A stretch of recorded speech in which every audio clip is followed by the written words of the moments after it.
Hi, I'm Ken from Talk3D, and today I have with me Laura Marotta, who is a sculptor, educator, and creator of public works as seen around the GTA.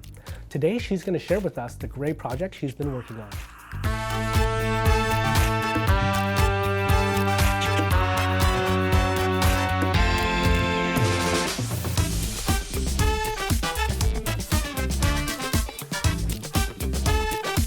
So Laura, welcome to Talk3D. I wanted to talk to you today about some of the amazing art that you've been producing. But before that, maybe we can start off with how did you get here? How did you become a sculptor? Well, after high school, I pursued an art degree at McMaster University.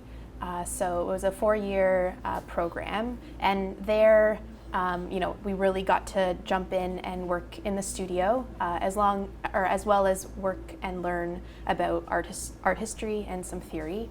And so once I was able to totally invest my time and schedule into a studio program, I realized this is where I'm gonna be for the rest of my life basically. From doing independent work in 3rd and 4th year, I realized that I would pursue a master's degree with a little bit of time just to work on my work outside of the studio art program, and then applied to schools and decided to study at the University of Guelph. Their faculty, there's faculty there that we have overlapping interests, James Carl uses weaving in his work, and that's something that I was really interested in at that time. So going to Guelph was an important part of my learning and really helped to develop my practice. I'd say, at Guelph is where I really became a sculptor and started to learn how to integrate different technologies into the work as well. During my time there, I was making kind of large-scale sculptures, human-sized, out of building materials. Countertop, wood, carpet, tiling, all of these things. But after that, I stayed I was teaching at Guelph sessionally, and I started to work with John Phillips, who was running the digital haptic lab there, and as well as my thesis advisor was also doing work with, and really incorporating technology into it. And so that's where I sort of expanded my practice and was able to work with 3D printing and work with digital fabrication methods like water jet cutting, laser cutting as well, to extend the material vocabulary of my practice. And since then I've just continued to develop my work, making sculptures that are tabletop to human scale to larger public artworks, incorporating a variety of methods and a team of engineers and an architect, Jennifer Milburn, who I have worked with for a while now, and most recently collaborating with a colleague of mine, Brian Redman, who's a mathematician, to make the work that I will be discussing that was just exhibited at the Bridges Conference in Halifax. Yeah, that's awesome. I mean, traditionally when we think of someone going to school for art, we think very traditional, but from what you've told me, things have changed a lot. We've incorporated a lot more technology, we've incorporated a lot more mathematics. So tell me a little bit about, your expectations when you went into that program. Did you think you were going to be much more traditional, or did you immediately gravitate towards some of the more newer technologies and incorporate that into your own practice?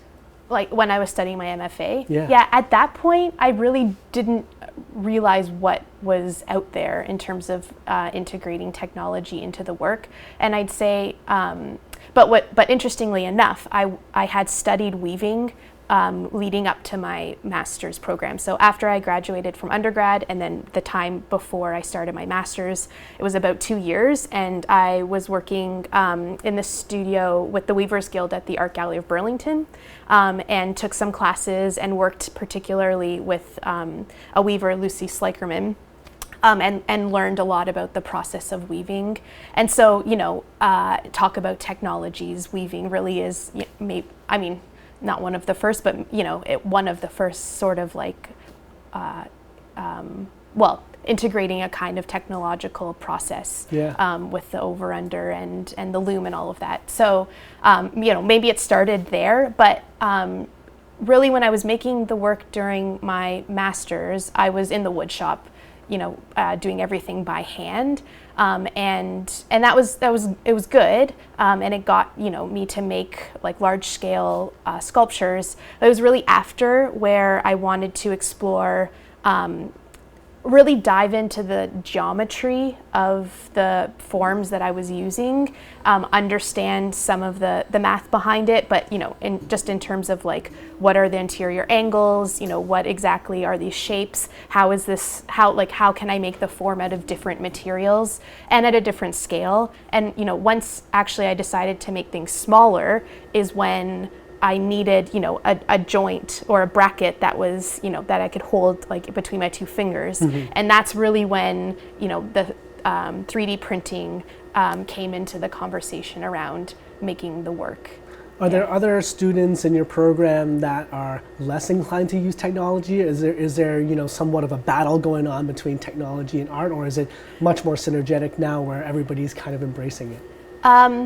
Well, so now I'm teaching, and that's an interesting question because I think, in some programs they really are integrating or starting to integrate and do it successfully, technology with art making. And that is something that I would like to work on at the college that I'm at, Northwestern Polytechnic. I just started there last year, and it's located in Grand Prairie, so northern Alberta. Mm-hmm. And having worked now with Brian and incorporating even more the like technology and math into my own and our collaboration. I really think that we can develop something where students are taking a class or even more potentially where they're learning skills on the computer that then they can adapt or use to fabricate and then produce three-dimensional work. And also, where I'm teaching, the math, computer science, engineering program is pretty present there, and I think it's there's that opportunity to really bring all of that together and have students, not just in art, but in these different disciplines, coming together in the same class and producing work, coming with different skills. Some will be more technologically inclined and others more hands-on, and see what we can do there. So I wanted to ask you about your most recent project. I know it's very exciting for you, and you've just come back from a conference. Tell me about what you've just done recently.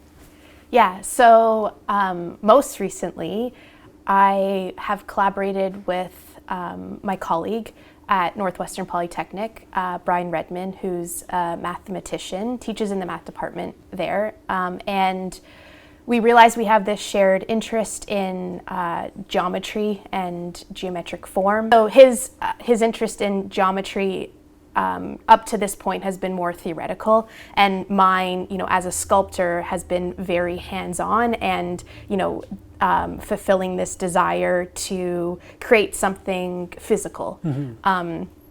But through some conversations, we realized that we could work together, and we started with this one three-dimensional form. It's called a pentagonal hexaconhedron, which means it has 60 sides. And so it's made up of 60 individual pentagonal, like irregularly shaped pentagonal polygons.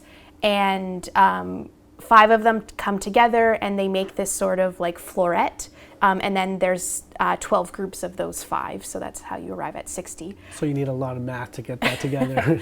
Yeah, and I was making it out of, I've been interested in it for a little bit, and I started making it just out of cardboard, and the net for it is readily available. You can find it online, and so I started to explore the form that way, using a net. And when you use a net, the sort of like genius of the net is that you don't really need to know any of the, the underlying math behind it, because the net in and of itself produces the form when you start to fold it up appropriately.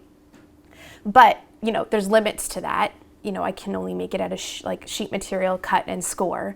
And so in realizing that, we could collaborate, we talked about making this pentagonal hexaconhedron out of other materials, and that would require understanding more of the math behind it. So he was able to do that. Understanding the dihedral angle was really important to be able to produce a 3D printed joint bracket, basically, that would, that is integral to the whole structure. That 3D printed bracket is what creates the form essentially, or holds all the geometry together. And then on that bracket is a laser cut acrylic piece, and then a set screw holds it all together. So there's those three materials that are making up this form. There's a little bit more to this solid as well. There's a left-handed and right-handed version. So the form in and of itself is not symmetrical, and so it actually mirrors itself. So we produced both, and in hopes. So all of this was in hopes to be able to be accepted into the art exhibition at the Bridges Conference, which I just came back from. It was in Halifax this year. It happens every year all around the world. Next year it's going to be in Virginia. The year before was in Helsinki. So it's worldwide. And the goal of the conference is to bring together and display the connections of the mathematical connections that art, science, math, fashion, design, music have. And so it did get accepted into this exhibition, and along with, a lot of people, it's a conference, so there were a lot of talks as well.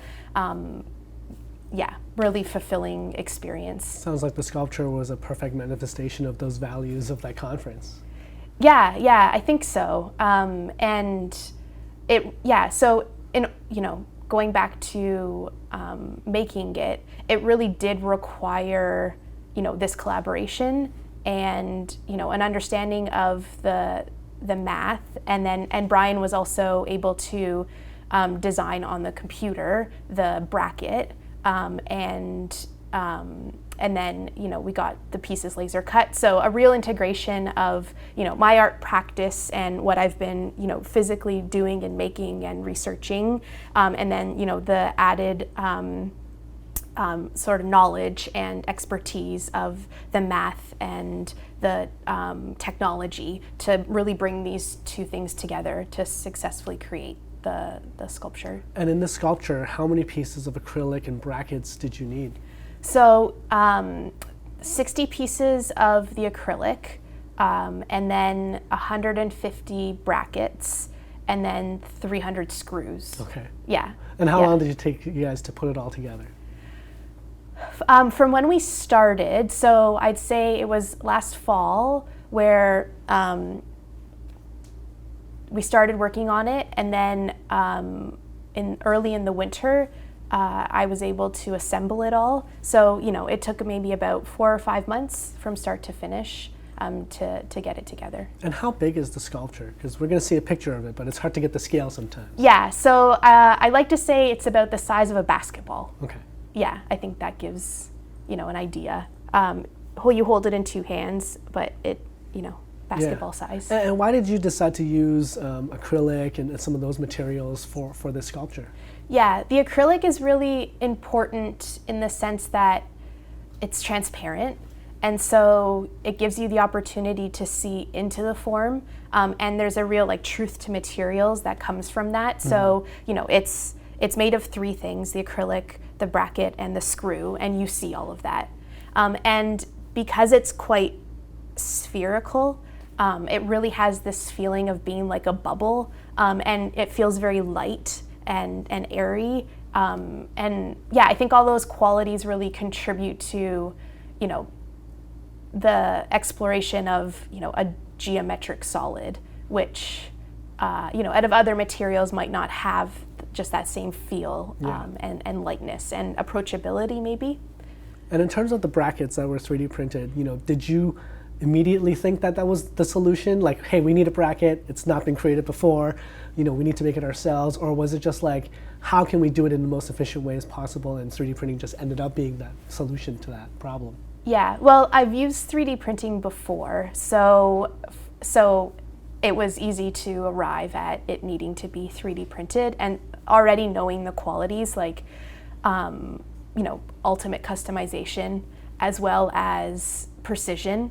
In order for us to get the geometry appropriate to make the form, the precision of the bracket, it all really relies on the precision of the bracket and the precision of the cut acrylic. So knowing that we could get it there with 3D printing as well. And how many iterations did you have to do prototyping that bracket to get to that final design? Yeah, we went through a bit. So at school we have a 3D printer, but it's not like the final iteration of the bracket. The one, I don't know the name of it, but it just is like the filament that, sure, yeah. that and so you see the line path and everything. Yeah.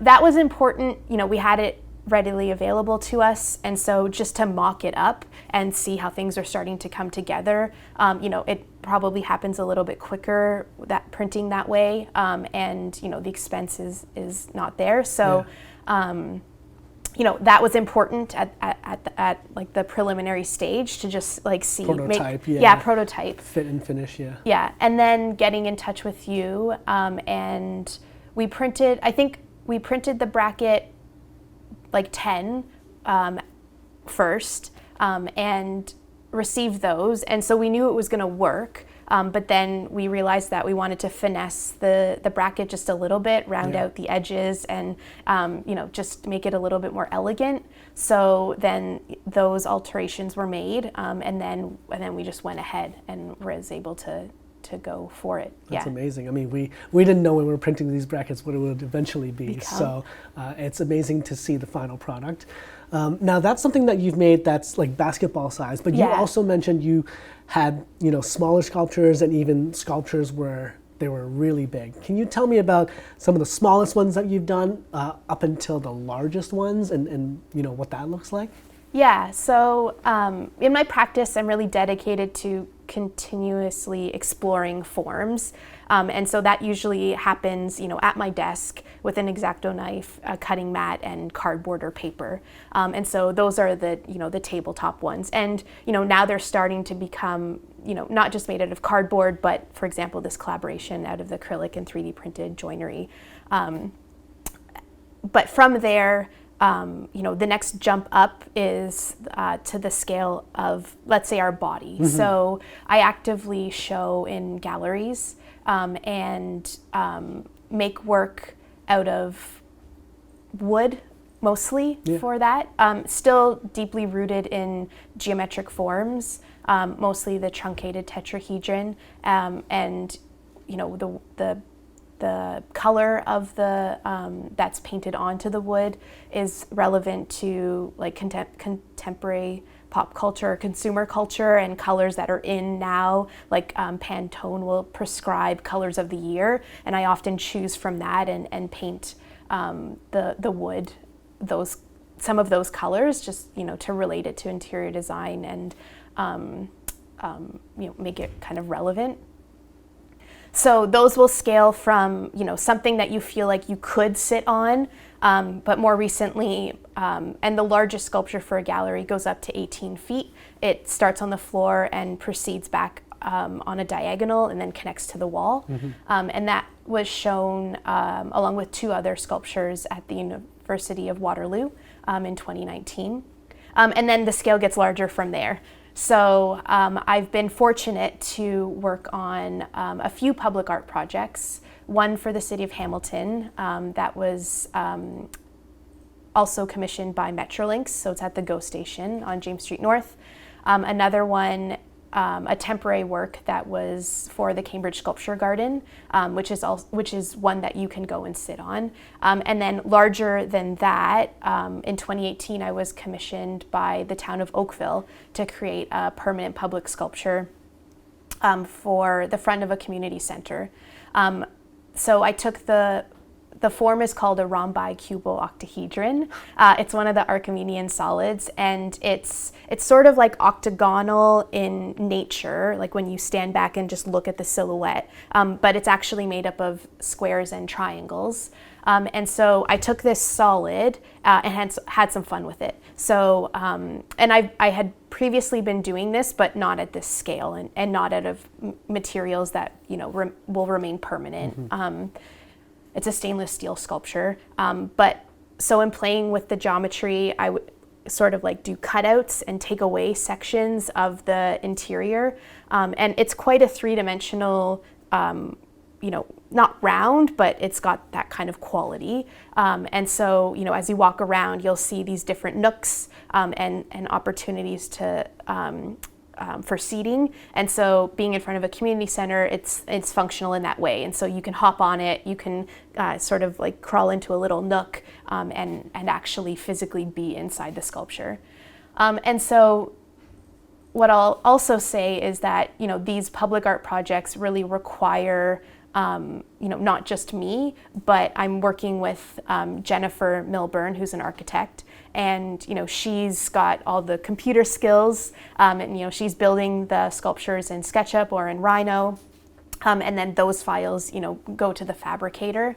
And even now with some of the gallery sculptures, there's that collaboration with with designers or architects, and then further to create the work, engineers, install crew. So yeah, it takes a variety of knowledge to be able to bring these things to. So you have to be somewhat multidisciplinary. Yeah. In order to communicate with all of those. Yeah, and have like a level of understanding of like what needs to happen, but also knowing that I need, the working with these people is so important because of I can't do all of that. So who makes the hard decisions? If someone says, hey, for health and safety, we got to do this, are you going to be the final person to be like, we're going to make that change or we don't make that change, or we're going to find another way? Yeah, well, so with this current project for Moolock Park, so I'm working on, so the criteria for the project was to make a sculpture out of logs, and they're taking down trees from the site, and so that's the material I'll be working with. And it's going to be installed, again, right beside a playground.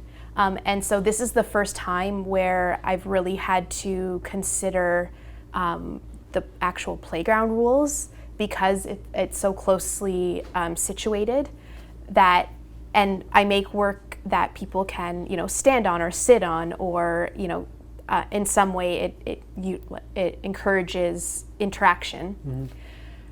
Mm-hmm. Because of its situation beside the playground, it does have to follow playground rules. And so there have been, from the initial design, there have been quite a lot of changes and adjustments that have had to be made because of fall zones, for example. And so, yeah, it was months actually of back and forth on the design. And I think, for me, it didn't affect the overall idea. So some things in some area, or some of the logs did have to really move around. Mm-hmm. It's all based on a tessellation, so where they're situated is again based on a pattern and geometry. So there is some fluidity in the system to allow them to move. So they just end up taking a slightly different formation. But yeah, that was a big hurdle to have to, really understand what actually is required of these rules, and then adjust to be able to, make sure that it follows that.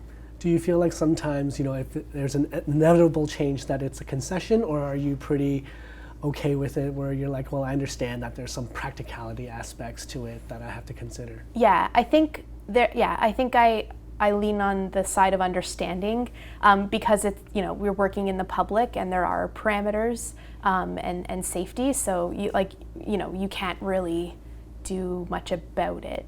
So sometimes it does affect the composition of the work. Okay. Yeah. Do you take that into account for the next sculpture you do, for example? Like, okay, now I've learned that this is a no-go in terms of safety. When I design the next piece, I should probably incorporate some of the things that I've learned. Or is that not purist enough? It depends on context. So, if it's not beside a playground, then you won't really have to have a fall zone. Like for the Oakville work, people can go and sit on it, but because it's not situated in the area of a playground, it's not considered play equipment, and so it didn't require the same parameters. So it really relies on, context is important to those rules. Does it change your thinking from, like when you're designing a little, cardboard sculpture to something so big? Do you kind of switch your mind and say, well, I have to be a little bit of an engineer as well because people might sit on it and that? So like, how does that change your perception of creating these pieces when the scale and size is so vastly different? Yeah, that's interesting, because even when I'm working on something quite small, I'm generally thinking like, okay, where could someone sit? Or like, even though it's smaller scale, it acts as a maquette, let's say. So I'm sort of imagining it large anyway, and like how that function could, how it could be functional. So yeah, I think just everything shrinks. So you're scaling everything up in your mind or down in your mind. Yeah. There's this kind of like micro macro interplay that's happening. So maybe I'm like never, or I might not be like, the scale that I'm making it isn't always, what's happening in my mind, or like my thoughts around like what it might actually become. Your sculptures are very interesting by itself, but I also know that you name them, very specific names that are also very unique. How do you come up with some of the names that you have for your sculptures, and what are they? What are some of the names that you've named them? Oh, okay, so yeah, well, the work at the University of Waterloo, so one is called Cheddar, one is Fruit Dove, and one is Bluestone. And so I took those names directly from the Pantone colors, so that there's a bit of a hint there about the color and like what that connects to. With the more geometric ones, like the octagon that's at Trafalgar Park, I named it Octagon for Trafalgar Park. So it talks a little bit about that there is a focus and appreciation of the geometry, and who it's for. The one that was at the Cambridge Sculpture Garden, it was called Garden Shelter, because it was functional. You could go sit on it, but it was really meant to provide these, resting opportunities to sit and look out at the garden. So yeah, in a sense, it may pay homage in some way to the site, or a bit of what the content that has come into the work. Yeah, and some of the sculptures, you use a lot of very specialized shapes that I don't know how to pronounce. But, in terms of coming up with some of those ideas, do you do a lot of the prototyping and design on the computer, or do you draw out a lot of it first? Like, how does that inspiration come from a shape and then, come into reality? Like, what is your process in making that happen? Mm-hmm. So, yeah, my process is really hands-on. I'll, from looking on the computer, for example, I might find a solid, a form that is interesting, and then I'll try to find the net for it, because that's the best way for me to build it out of paper or cardboard, usually cardboard. And what's the net? Oh yeah, so a net is, so and not every form or solid can do this, but if it's made out of like basic shapes, you can sort of like take it apart and lay it flat. So if it can relate to how a seamstress might make clothing out of flat sections first, And then, once they sew it together a particular way, it starts to create form around the body. So, a net is basically the flat pattern that is organized in a very specific way, so that once you cut it out and start to score and fold, the edges of shapes meet up, and that starts to create basically like a skin, like the surface of the form. Understood. Yeah. Yeah. And so how do you get from the net to your sculpture? Yeah. So I'll usually start with the net and build the form that way, and that gives me, seeing it in physical space for myself. I start to understand it, and with time, I can, creatively dissect it or, play with it. So with the rhombi cube octahedron, which is the form that is used for the Oakville public sculpture, I started working with that form in grad school. So, that was 2009 to 2011, and the sculpture was produced in 2018. So, it's about spending a lot of time and, constantly making, remaking, playing with it to, get somewhere different with the form. Also with the truncated tetrahedron, so I talked about the show at the University of Waterloo Art Gallery. I started to work with that form out just when I finished grad school, and I'm still working with it today. And I've been able to realize different ways of combining the units that end up making quite curvy and kind of zigzaggy forms. So with this dedication to the form itself over time, that's really how an intimacy is formed with it, and explore, and getting to explore what it can do, and then hopefully producing something that's a bit out of the ordinary with it. Do you ever feel constrained by how something physically might come together? Like you might have this idea in your head, but you're like, how would I make that in real life? Do you ever feel constrained by the physicality of it? Yeah, I get excited by that because it's it's this sort of puzzle and a brain teaser in a way. So thinking through how material is going to come together is a big part of my process as a sculptor and making the work that I make. And with the wood sculptures, I've found a particular way of making the joint. With these smaller works that are made out of acrylic, 3D printing is really important to that, having the material come together in a very definite way, because the angles and the math is really important, but a kind of elegant way as well. And working with Jennifer, input there has been really important. Sometimes things are prescribed because of safety, so the engineer has something to say. Yeah. Do you think in the future you might incorporate even more technology into your designs, or even from a process standpoint? Do you think you'll have more pre-visualizations on the computer first, or is your process working fine pretty well right now, that you don't have to go to that route yet? Yeah, I think in part, some of the practice will require that.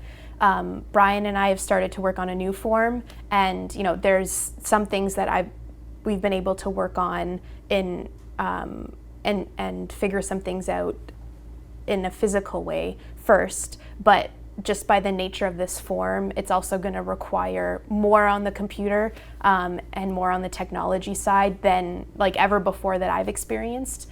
So that is really exciting, and I think that part of my practice definitely, and this collaboration will go down that road even further. Yeah. And now we've heard a lot of buzz about AI and generative design. Will that ever make its way into some of your designs, where it's partially generated by the computer and not designed by a human, or what is your thoughts on generative and AI design? Oh, wow. You know what? I haven't thought that much about it because I think for me as a sculptor, it's really important to be rooted in, my own understanding and making. So, never say never, but at this point, I don't see it being necessary to the work. Yeah. And it's still a very personal thing. Like you said, you've been spending years with a form, thinking about it, massaging it, toying with it, dreaming about it. Yeah. So I guess that part is the main inspiration of how you create your sculptures, or is there something else, that inspires you? Yeah, I think that is important. What I'm inspired by has always been this basis in geometry and these patterns and the process of making, the exploration of materials, and I think that that's all. I foresee that always being important, but of course always embracing and understanding what's new, and seeing if it's relevant, and at the time that it might feel relevant, making that judgment call. Yeah. So what's next for you? You've just done a show, you've just exhibited a sculpture. Can you give us a hint, a preview of what you might be working on next? Yeah, I'm working on another public art project. This is for the town of Newmarket. It's the design phase we've kind of concluded the design phase. It's going to be made out of logs that are taken from the site. There's multiple public art projects that are happening on that site, and what's interesting also is it's a collaboration with the landscape architect group that is facilitating the sort of revitalization of this park in Newmarket. So, it's exciting. I'm excited. It might be a year or two away before it actually, there's an unveiling for it. But yeah, that's something that I've been working on and is very current. That was going to be my next question, is these public works projects. I mean, they sound amazing, they're coveted, but how long does it really take, from inception to design to acceptance to finally having it made? How long is that timeline that you're looking at usually? Yeah, it can be a year, 2 years, 3 years. I think it depends on the complexity of the project and the other parameters around the site. And for example, this one in Newmarket, because it has multiple projects, it has a longer timeline. The first public sculpture I made, Bead Maze, that was for the City of Hamilton and Metrolinx. I think from start to finish, it was probably a year and a half, which it kept a good pace. Mm-hmm. So, I could definitely see that could have stretched out, for example. But, I think a project of that scale, it's usually a multi-year project. Yeah. Do you ever get impatient, or it's I want to see it done? A year and a half seems pretty reasonable to me, but for you, who's I want to see my sculpture there. Do you ever get impatient about that? I think I'm okay. I try not to. Yeah, I try not to, and just appreciate the moment and what's happening. And I think sometimes time is good because it lets things breathe. And sometimes during those stages, I might it might generate a greater understanding of what's going on for me, or the work, or you have that ability to make little changes. If it's rushed and it's happening very quickly, then there's less opportunity to sort of reflect about it in the moment. So yeah, I'm okay. It's good to have a project, and so when you do, the time is fine. It creates maybe more anxiety when you're in between projects. Yeah. And what's the most exciting? Is it galleries? Is it conferences? Is it public works projects? What's usually the more exciting projects for you? Oh, they all are pretty exciting. I'd say the public work is interesting because it's not just me. It requires a team. And so there's a lot of, project managing that's happening, and communication, and then there's that opportunity to work with a variety of people, with different expertise. So I really enjoy that, and I think maybe as an educator, I'm used to communicating and working with a group of people, be it students. So that aspect is really exciting. But I also, really enjoyed just tucking away and being at my desk and exploring, not feeling the pressure of communication and exploring a form, for days and days and months and weeks and years. So yeah, I guess ultimately the variety is good. Yeah. And as an educator, how are you inspiring the next generation of artists and sculptors? Yeah, I hope I am.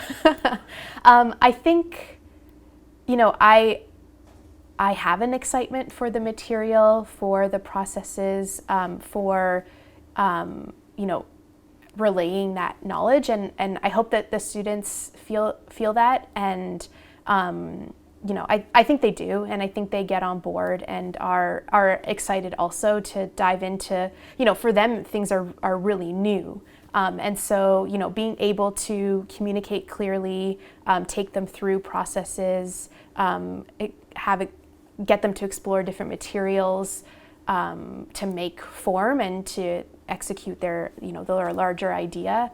I think I'm able to facilitate that, so hopefully that helps motivate them. And I think they also have a very inspiring role model to look up to and kind of follow in your footsteps if they're not sure where to go.